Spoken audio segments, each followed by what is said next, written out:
This episode of Everything Hertz is brought to you by Paperpile, the reference manager you'll actually want to use. Paperpile works seamlessly with Google Docs and Word for inserting citations and generating reference lists. Paperpile's iOS and Android apps also make it super easy to add and read papers on the go.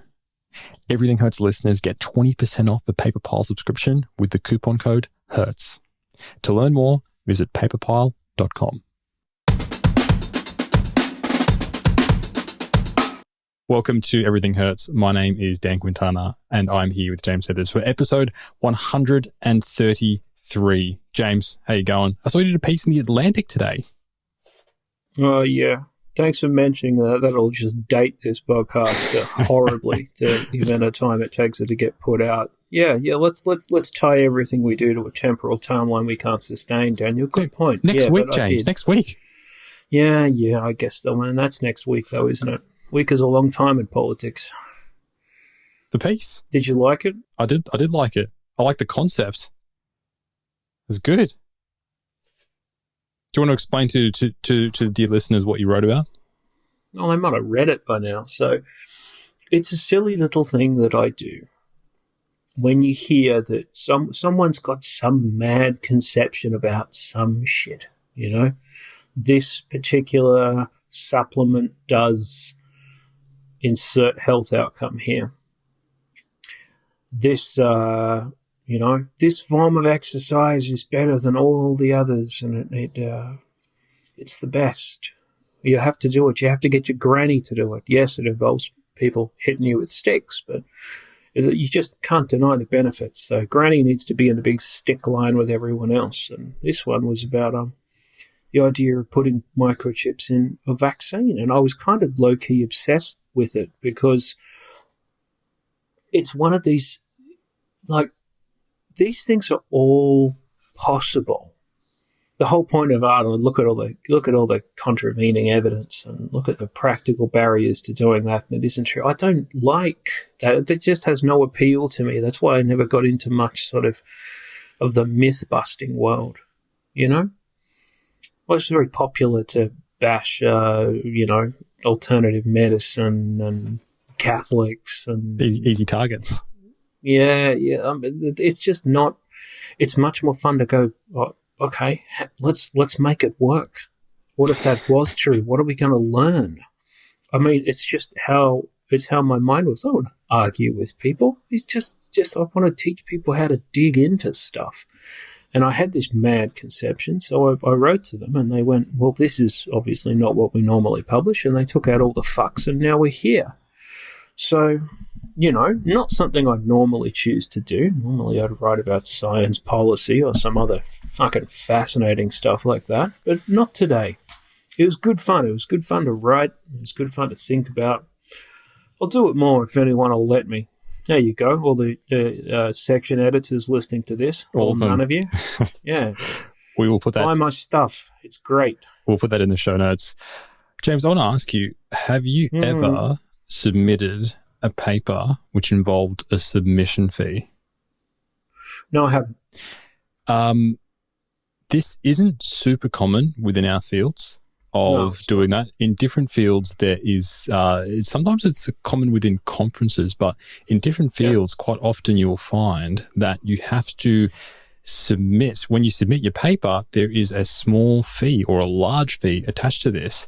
And I saw a piece in Scholarly Kitchen, that blog series, which was making the argument that we should radically increase submission fees, and that if we radically increase submission fees, we could actually drop the cost of APCs. So they were making the argument that you could make APCs for every single journal about 1,500. Yeah, I think previously we've spoken about the right now, if you want your paper copy edited and the manuscript submission system, all that kind of stuff, like when we spoke with speaking about P.J., for instance, it costs about $1,000 US if you want all that infrastructure. I know there's overlay journals and all that kind of stuff, but if you want the journal infrastructure, if you want to run the thing, you need about $1,000 US. So with this particular blog post, they were making the argument that you can, every single journal no matter from like the bottom of the prestige pile all the way to the top of the prestige pile,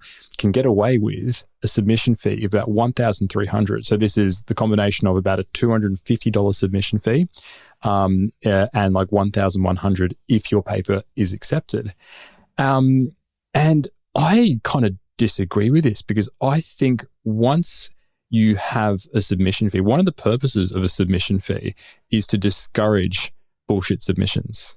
And you've probably heard this before, that if you actually have this submission fee there, look, this is the fact that you're excluding, let's just assume if you were going to do this, that there would be a whole list of countries that you would completely scrap the submission fee, because that in itself is pretty wild. But the idea would be that you would discourage submissions because you'd have to actually think about, does this paper actually have a good chance?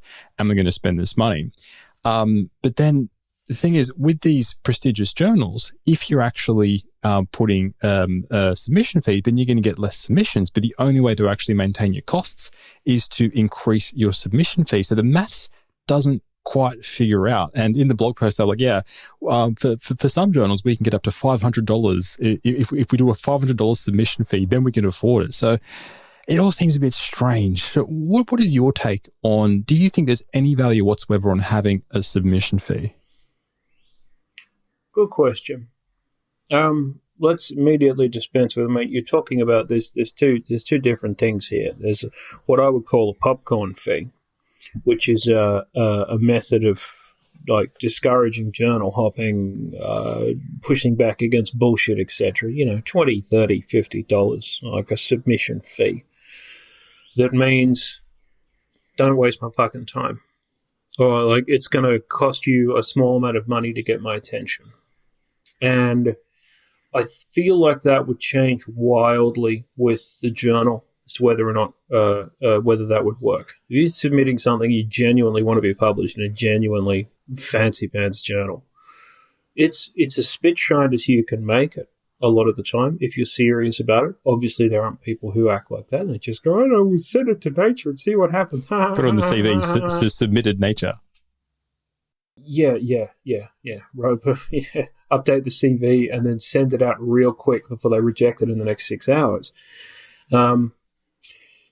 That's one separate thing. I'm also not I'm not convinced that it'd save a lot of work, because a lot of things that are submitted like on a whim or because they're toilet are desk rejected. So you're not saving you're not saving energy. This is 30 seconds for an editor a lot of the time. And fancy enough journal might be someone who's already getting paid. So that is, it's possible for that to work somewhere. It depends. It's certainly going to discourage different forms of journal hopping. The obvious problem when it comes right down to the kind of like, how does this all shake out? As you're a graduate student, you have some great idea all by yourself. You write up a paper all by yourself. It's not supported by anyone, and someone's asking you to pay money for it. Well, I never heard a better argument for preprints in my life. Go fuck yourself, I did it. Here it is, my gift to you. I'm not fucking paying for you to read it. Eat me. So there's plenty of arguments to be made that there's a strong exclusionary element of that is not going to go away if you say, let's take the fees to zero if you're from Botswana or Lithuania or the bottom of the fucking ocean or wherever else.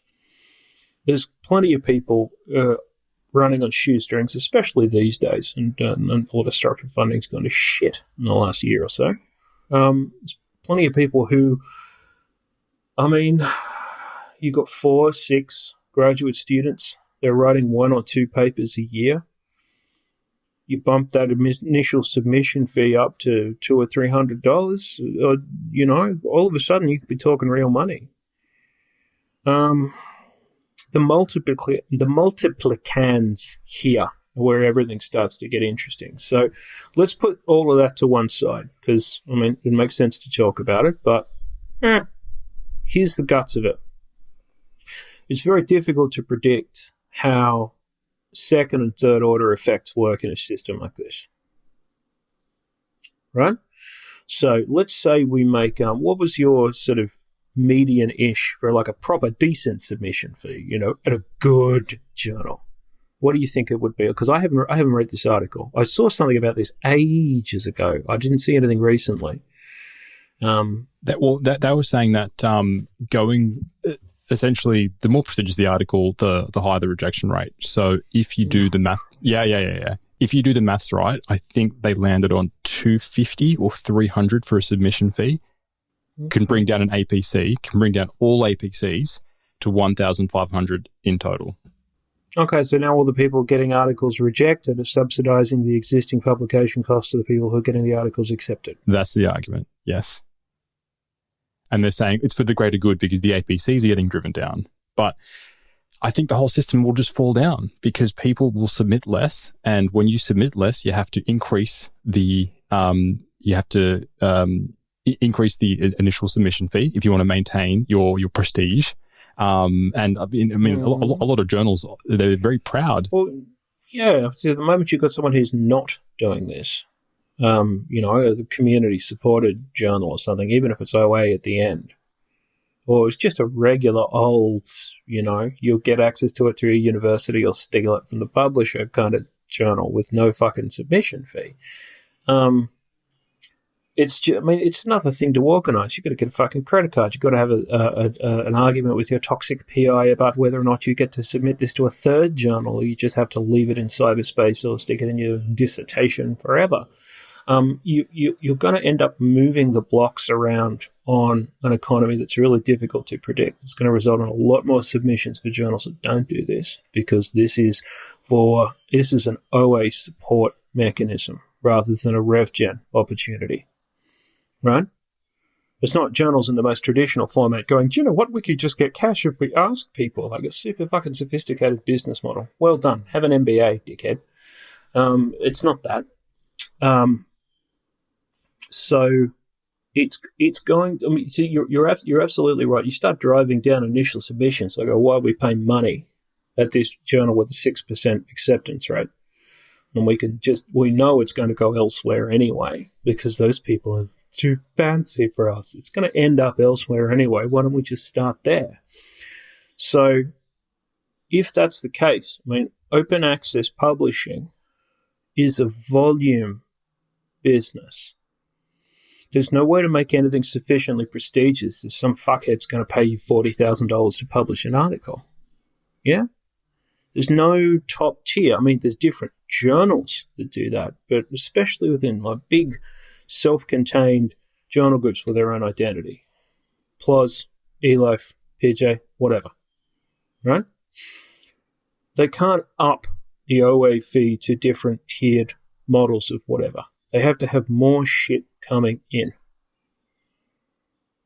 Right?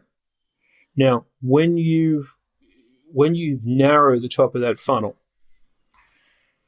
with the more shit coming in, you want to make sure that the amount that narrows multiplied by the submission fee is different to the eventual acceptance multiplied by the acceptance fee, and how they trade one off versus the other.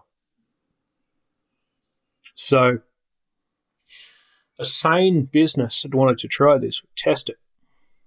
You'd say, here's a different payment structure. You can pick this one or this one. And you put a stop loss on it. Yeah? You're treating this like a marketing campaign. So we'll spend up to this amount of money to do this amount of stuff and see how it works out. See who you're getting submissions from. Because you push the button on that and roll it out, and you could geek the whole thing right from the start. So in general as well, the whole idea of submission payments for me is a little bit like, you've got a big gash in your leg from a car accident, and then someone says, I've got a different kind of Band-Aid. I'm like, piss off, I need surgery. You know, I've got a different kind of butterfly sutures. You're like, well, you've got to tie off my fucking artery here. I'm bleeding to death. I don't want a Band-Aid. But you've made a good point. I want someone with forceps. This could and would probably drive people more to preprints because they're looking at this going, this is ridiculous. Imagine going to your finance person and going, could I have $400 to submit to a journal? Yeah, cool. Your paper's going to get published, right? Oh no, I have no idea. This journal has a success rate of 10%. And they're just going to go, what? We're giving you $400 for something which has a 10% success rate. I just don't think it's going to fly unless you are part of a super rich lab. And once again, we see this is just another thing which is going to advantage labs that are already doing quite well for themselves. So I will link to this blog post, and you can see the maths for yourself. I don't think it'll work. When was this published, Mr. Dan? This came in my feed. I think this was published a couple of years ago. It wasn't published recently, but I had a. We might have read this. We might have read the same one there. Yeah, I only occasionally read the sketch because I mean a lot of the people who are authors are very obviously handmaidens and courtiers to a publishing system that they see no reason to reimagine. They've made their peace entirely with the fact that, oh, well, I mean, it might not be perfect, but it's the best we've got, and then use that as reasons to fiddle at the margins of everything that's possible, which means a lot of it is very smug and very boring. It doesn't mean they don't have good stuff. Everywhere has good stuff. That's a good rule for any outlet. You know, unless it's total garbage. Something that never has good stuff is like, that's genuinely amazing. This was a good thought experiment though. But one thing which I've remembered now that we're talking about it, I think one of the big publishers is actually trialing something like this. I do remember maybe it's the Cell Group. They're doing a thing where not every paper does this, but you have the option of paying a pre-submission fee, and they sort of, I think they read it and say, your paper has a very good shot within this particular journal across the Cell family. And then if your paper eventually gets published, you actually get a discount instead of you paying an APC of say $5,000, you would pay the pre-submission fee of $1,000, and then your paper gets accepted and you would pay $3,000. That something like that is happening. Maybe, I'll find it and post a link to it. But I do remember one of the publishers is trialing this sort of system, and it's like you said, it's interesting. Like if this is a thing, some of the people are going to try it, and if it works, they're going to use it. They're not going to roll it out across the whole system if it didn't work. They're literally collecting data to see, are people interested in this model, and what is the feedback, and if authors. Some authors would be very happy because they're paying lower APCs. So it'll be interesting to see how this trial pans out. Yeah. I mean, we often have difficulty when we talk about things like this of splitting off the business of publishing and the business models of publishing and the reality of publishing with the fact that a fair chunk of the entire people who use this as a service or it's part of their lives regard the entire thing as somehow illegitimate and would prefer that the entire thing got flushed right off the face of the planet. And that's not putting it too strongly, honestly. I'm probably more forgiving, especially having to help run one of the business complications of something like this. And anyone who wants to see under the hood of this should go back and listen to the J.A.J episode. That was good. Because what actually has to happen to make this work, the systems involved, the storage involved, the access involved, maintaining the uptime, editing, copy editing, database maintenance, blah, blah. It isn't straightforward and free, and you can't get, you've got a bunch of social psychologists. What are you going to write your own SQL? Are you? You're going to make your own databases?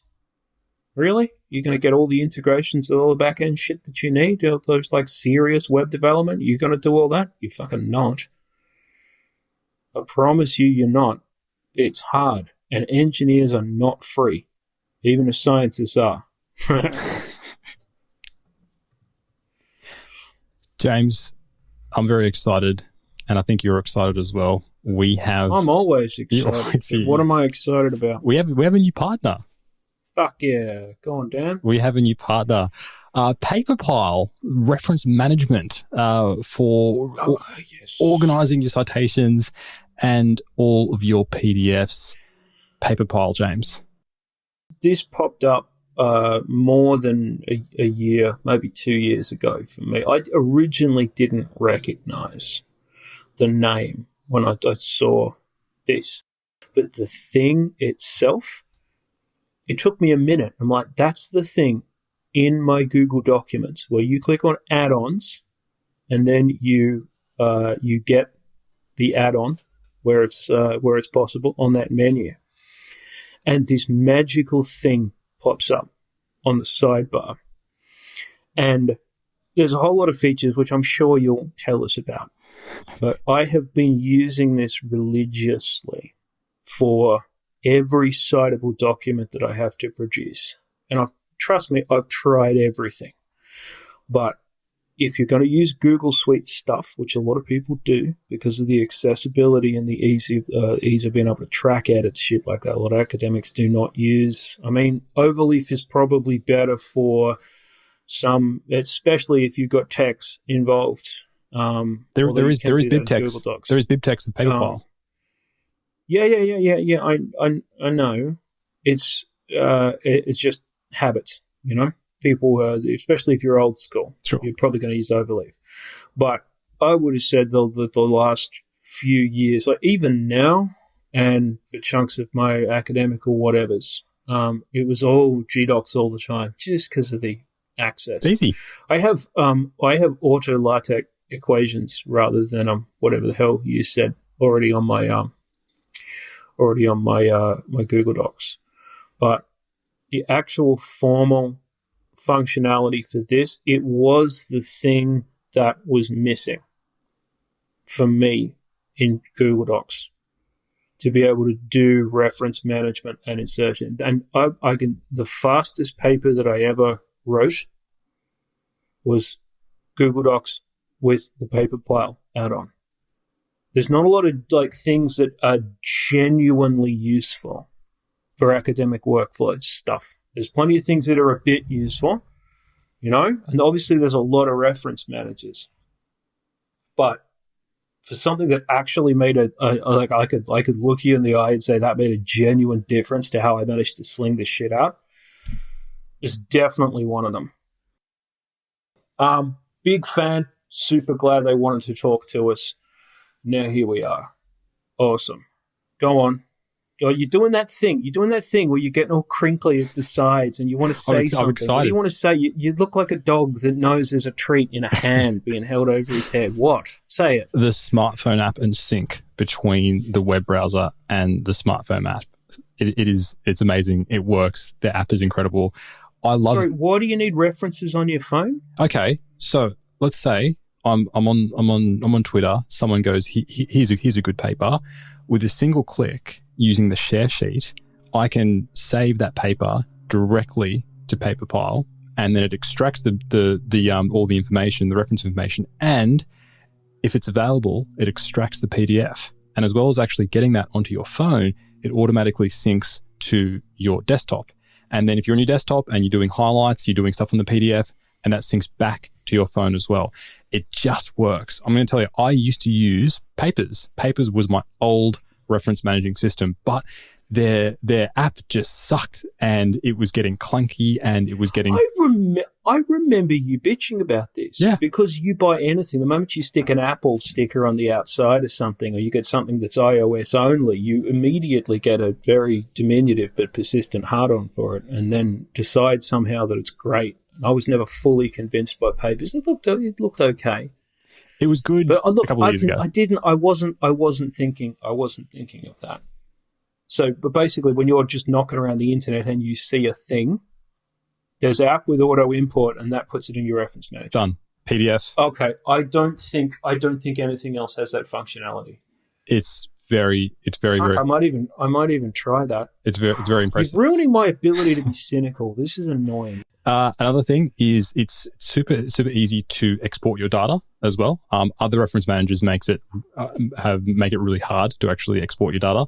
Another really cool feature is that because it's a web browser, if you're on PubMed or Google Scholar, there's an automatic button saying add to paper pile, and it tells you if you already have it in your library. The amount of times I've like, oh, this paper's cool, and I import it, I'm like, oh shit, that's like the 4th time I've imported this paper. I better read it. Do you remember using old school EndNote where it would do that thing where it would hoover up every PDF that you'd ever owned? So annoying. And you'd end up with 6 copies of the same thing, and some of them would have like slightly different characters somewhere, and it couldn't figure out where the fucking duplicates were. It used to drive me nuts. I had a paper that was caught once. This is way back, like right after you left for Norway. I remember there were duplicates in the reference section. I remember being unaccountably offended by that. I was like, copy editor was better than me. Well, who saw that coming? there is a good duplicate detection there. But yes, so PaperPile, normally it's $2.99 a month for academics, but Hertz listeners get 20% off. Hertz listeners will get 20% off PaperPile. When you go to the checkout, just use the discount code Hertz, HERTZ. And you can also try it for free, fully featured for 30 days as well. But once... make your PI pay. Or you can do that too. Yeah. Yeah, I think that... you should. I mean, it's like good on them for figuring out a pricing model where people actually buy something. Like, good move. This is the wonders of scaling a software business. I have a tremendous amount of jealousy when I see things like that. It's a good idea. If we start, I will get it for work for my team when we have external projects that require all of this to be tracked between multiple scientists and engineers working with external sources. No question. Yeah. Collaborative stuff. I've only just recently started doing more papers within Google Docs. Just for when it comes to collaboration, it works really well and everyone has access to it. Have you, we're getting another Word file with _final _final. No, I really mean it _final. Fuck off. Stop being old. But yeah, before I forget, you can use PaperPile with Word as well. But the Word equivalent of Google Docs, it's free apparently, so you don't even need a Word license. But I've tried it for some stuff. Yeah, it's free. This surprised me as well. So you can use. Sorry. Which Word equivalent of Google Docs? What are you the Word Online thing. Word Online. The one that doesn't let you cut and paste drives me absolutely fucking crazy. Every single time. Yeah. Like the mouse things, it's like, you're not authorized to do that in this browser. I'm just trying to cut and paste, mate. It happens in documents. Please stop hurting my feelings. Yeah, I have, that's one of those things you use because you're like grudgingly forced to, because it's in the Microsoft suite of toilets and products. Google Docs. Very good for collaboration. Well, there you go. There's a mid-roll that makes sense for you. Yeah, but we wouldn't get it if we didn't like it. Check it out. And we don't like a lot of stuff. James, take a break. Let's take a break. Let's take a break. Tell them we're taking a break. We're taking a break. We'll be back soon with more Hertz.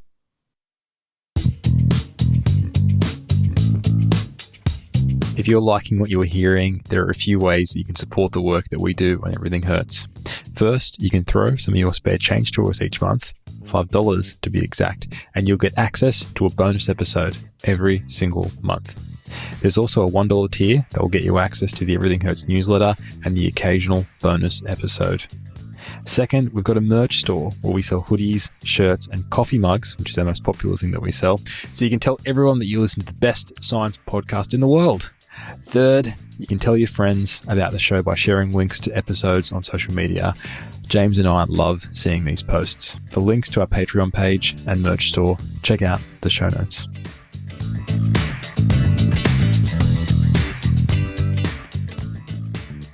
James, I want to talk about this, something we haven't spoken about before, which is research conduct in Switzerland. No, a new code of conduct, for scientific integrity was recently. Having a fucking stroke? No, I'm Code of what? Code of conduct. Code of conduct of for scientific integrity was released from the Swiss Academies of Arts and Sciences, and this was very interesting for the sort of stuff that they were covering. We've spoken about this. Oh yeah, we've spoken about this before. For how do you deal with scientific misconduct? And this was really interesting. Before we get into it, I also want to say this was actually quite well written. Quite often these documents are very dry, very hard to follow, but this is very well written. So going through it, I'm like, yeah, this is good on ya, Swiss Academies. But James, what jumped out to you going through this code of conduct, and what sort of stuff? Huge expansion of what is considered to be a formal violation of scientific integrity. Basically, we've got the old formal stuff, right?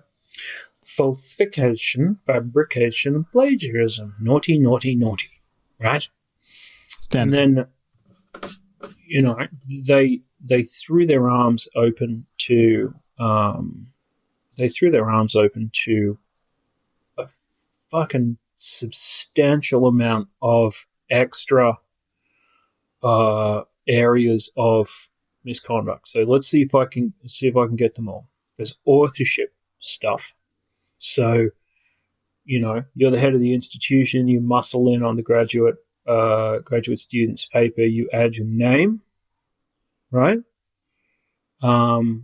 On papers or grants or fucking anything, back of a chip packet. Yeah.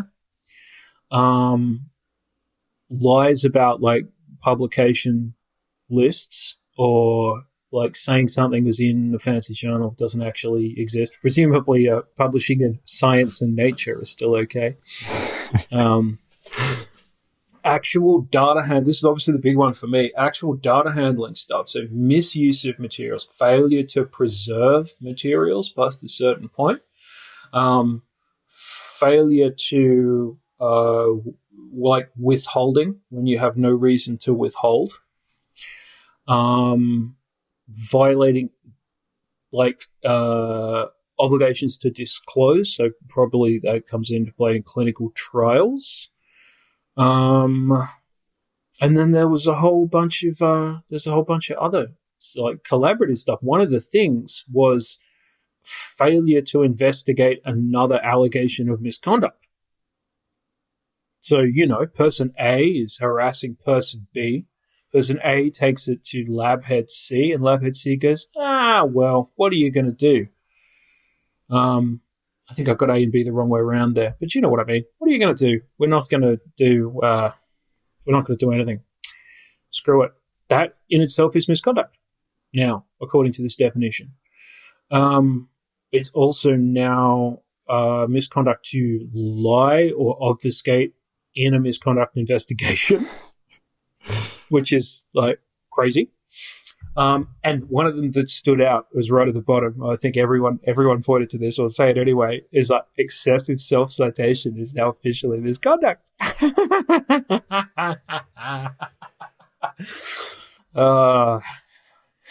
You know the name I'm thinking of. He's toast. The moment he moves up he's not going to Switzerland and buys a big wheel of cheese. No, he's not retiring to Switzerland. Bless him. Fucking clown. Anyway, so as might be expected, like any code of conduct or any set of laws, right?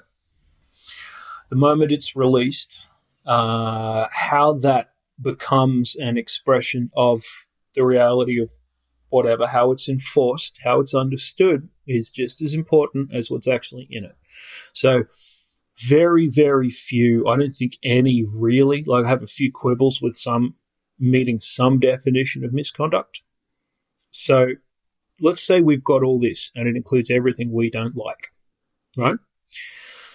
So now there needs to be oversight. what hasn't changed, as far as I can tell from this, is the procedure of, well, how are you going to get it in front of a committee full of people who are going to do the actual thing itself? How long is that going to take? How long will how long will it take the investigative and decision-making bodies to investigate and make decisions? What is the process for being able to get all that set up? What protections are offered for people who are actually within the process? And then, of course, like, who gets to make an allegation and how is it processed over time? I mean, all of this stuff becomes super important in the legal system, you know? And it's one of the reasons that a lot of things are under prosecuted and a lot of things are over prosecuted, right? Because of what you actually need. One of the reasons that cops can plant drugs on young kids and then go, well, look, here's the drugs. But it's a lot of the reason why, at the same time, like, domestic violence is under prosecuted, because it is like the system of enforcement throws their hands up and go, oh, we can't do anything because it's not a felony, blah, unless you choose to prosecute, blah, like they give a shit, right? So how it's going to be really interesting to see how this is chosen to be implemented. And I think the acid test will come at some point in time. Give it a year, give it 3. When there's something that's kind of borderline or meets one of these definitions, or something that's sort of in the grayish zone, because they've put a lot more black and white into what is presently gray zones, a lot more. And when something actually needs to get through this system, let's say someone with a substantial career level of self-citation, duplicating their own publications and shit like that, you know, which most people go, oh, a bit dodgy. Maybe let's not make him the president of the whatever society. But there's no question of, like, would your work be affected, you know? It's just a matter of, well, you've gone down several pegs in my estimation, buddy boy. Now I only think you're mostly eminent. It's not that. It's like getting a hold before the beak, you know? Different. Use less Australian slang, James. Okay, so is there the possibility, the other thing that you need to ask immediately is there the possibility to misuse something like this? And given the breadth of everything, you think, yeah, there would be. But here's I'm hesitant to think that that's going to be a great big thing. I'll tell you why. Because it requires a certain evolved level of malice and dickishness to be able to run something like that up the chain, to really develop that. Yeah, especially in science. It requires, I mean, there are cases of people getting falsely accused of research misconduct. It's pretty uncommon on the balance of things. And in general, considered people get let off to serious stuff all the time, it's pretty uncommon that false allegations get run up and then are eventually decided that, like, something really terrible happened and there should be sanction. Yeah? It's hard to do. And there's not a lot of genuinely malicious people with that much time on their hands, for the same reason that there's not a lot of, like, hardcore, undetectable, total bullshit fraud. And an awful lot of the problems of, like, they're bad researchers rather than bad people who are also researchers, right? So in many respects, the shoe remains to drop when it said something like this. I mean, obviously it's a tremendous start. I would love there to be, I mean, just the leverage of being able to say, you did this paper, we have a mathematical reason to believe there's something wrong with it. The journal has an open data policy. You would be surprised how many people get to a situation like that, man, and go, yeah, well, the cat still ate my homework, so you're going to have to piss off. Your recourse in that situation is the editor's not going to help you. They're not going to retract the paper because you didn't get the data. They're not even going to investigate. They're going to tell you to pound sand, right? But the idea that at the end of that, if you go through all of this rigmarole that's happened many times to me and many, many more times to people that I know, if you go through all of this and right at the end you say, look, I really want to see this and I really think there's a problem here and I really don't think you're being honest with me. The idea that when you finish the end of this, it is legit misconduct on the other side of it. That is, because, I mean, if this is the actual point, like send me the thing, what happens? We're talking about the difference between that being dead to rights misconduct and that being perfectly okay and, frankly, the veil behind which a lot of terrible scientific work hides behind. So, you know, I mean, what was I saying before about how could you misuse that? Flip that immediately and then have someone immediately write to you. You're like, Dan, I've suddenly moved you to Switzerland now. Yeah, another cold place with fine. hills full of white people. You'll feel just fine, right?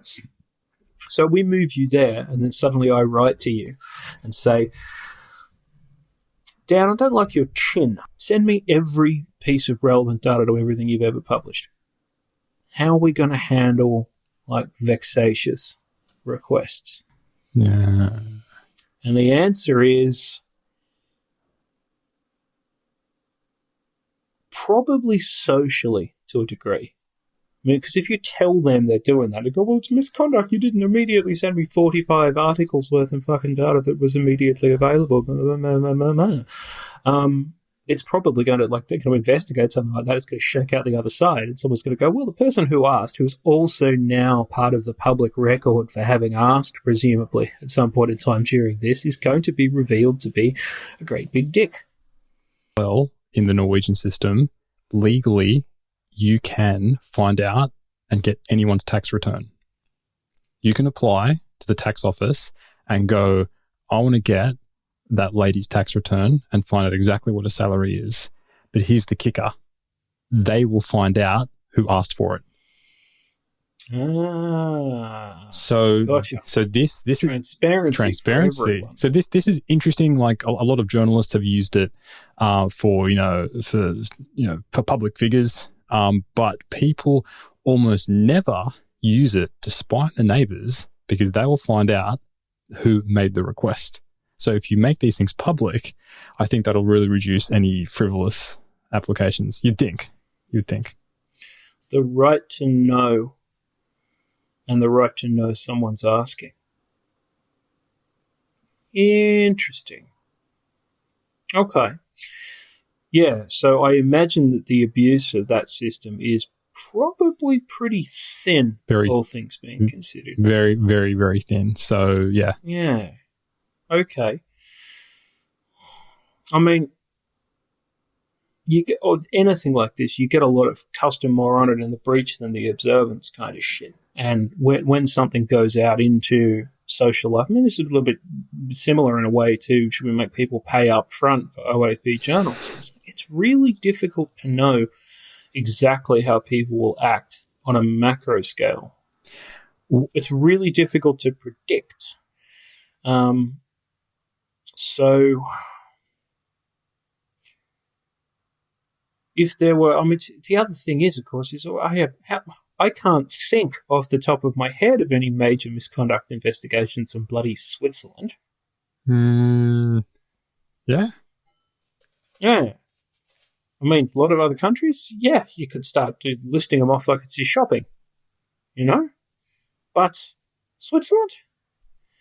I don't know. Look, maybe it's to them. It's not that they're trying to deal with a rash of like something. Oh, hang on, we've got all these bastards. We need to be better organised than everyone else. We know what we're good at. Maybe it's so like the ability to modernise this and the ability to release it in response to being able to perceive a problem are not the same thing, and that is sort of. It feels like in that case it has a sort of a progressive bent, you know? What? Like we're doing this because it feels like the right way to run the business rather than we need to get Dave. It's always good to get ahead. Yeah. But see, what that does is I don't think it's because they've identified a huge swathe of poorly behaved Swiss researchers. I'm sure they fucking exist. it feels like something that's being done to, like, in the name of the furtherance of the research enterprise, rather than because they feel like they're trying to ameliorate a problem. One thing I particularly like about this is it's not really a surprise that they consider you not handing over data or you not cooperating with investigations misconduct. But what is interesting is that they consider you not handling your data well misconduct too. So you can't fall back on, it was on one laptop and that got stolen 3 years ago. That is not responsible data storage. So you can't weasel out of, we can't give you data because we've lost it, because that in itself is also misconduct too. So it's misconduct to lose the data. Yeah, or to not sort of, if both your data centers burnt down, that's one thing, but that's never going to happen. All these things are backed up in various situations. So with most institutions nowadays, it is fairly straightforward to they all have places that you can store data which are backed up. So that is nice to see. But yeah, it's going to be interesting to see when this gets applied, test cases, all that kind of stuff. But it is it's very nice to see stuff like that. Yeah. But also, I mean, look, Australia doesn't have a formal research misconduct body. America does, and they produce about one case every 27 years. It's a minor exaggeration. They deal with a very minor amount of what's put in front of them, presumably. And I think they have very little statutory authority to investigate things, especially when universities are involved. You can't get anything resolved quickly, ever, it feels like. So how this gets implemented will be really interesting. And I hope that it remains as responsible as it seems. I hope that it is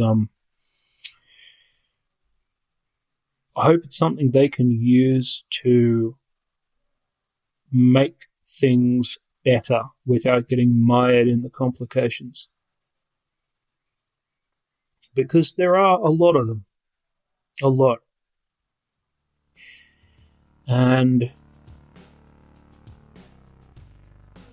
you don't always have a great idea where something like this goes. And we don't know what the sanctions are going to be. Say something like turns out to be misconduct now, and then they run this thing right to its end, and it takes 2 years, and at the end they sign you up for supportive counselling.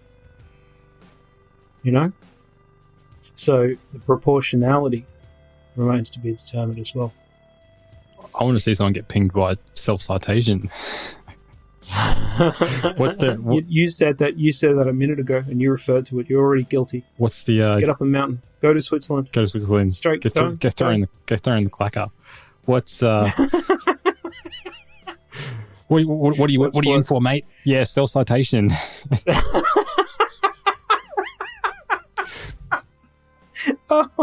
I'm an irresponsible steward of data. Cool. Lots of friends in prison there. Yeah. We're going to wrap up for this episode. Thanks to Paperpile for supporting the show, and we'll be back again soon with some more Hertz. Yeah, we certainly will. I'm going to be coming back like a recurring infection or a comet.